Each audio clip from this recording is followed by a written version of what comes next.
Taong 1996 nang ideklara ang isla ng Siargao bilang Siargao Island Protected Landscape and Seascape base sa Presidential Proclamation No. 902 sa ilalim ng National Integrated Protected Area System o NIPAS.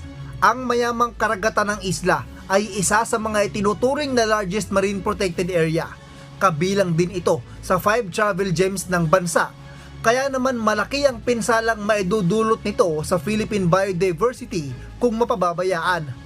Kaya kasabay ng selebrasyon ng Month of the Ocean ngayong taon, isa ang Siargao Island sa pinagtutuunan ng pansin ng Department of Environment and Natural Resources o DENR at Biodiversity Management Bureau o BMB na mapangalagaan.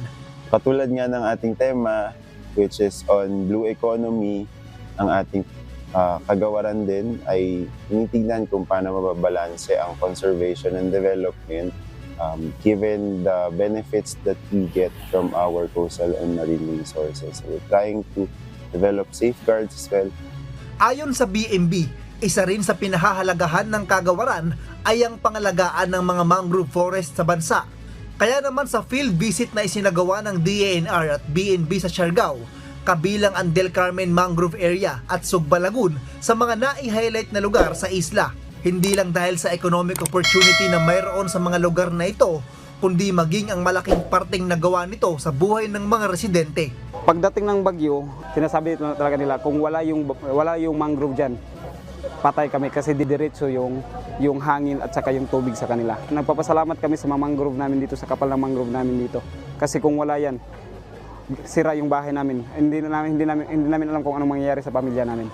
Sa temang Develop a Sustainable and Equitable Blue Economy, ayon sa BNB, ay mas bibigyan pa nila ng pansin sa kanilang mga programa ang pangangalaga sa karagatan na pangunahing pinagkukunan ng pagkain at hanap buhay ng mga tao.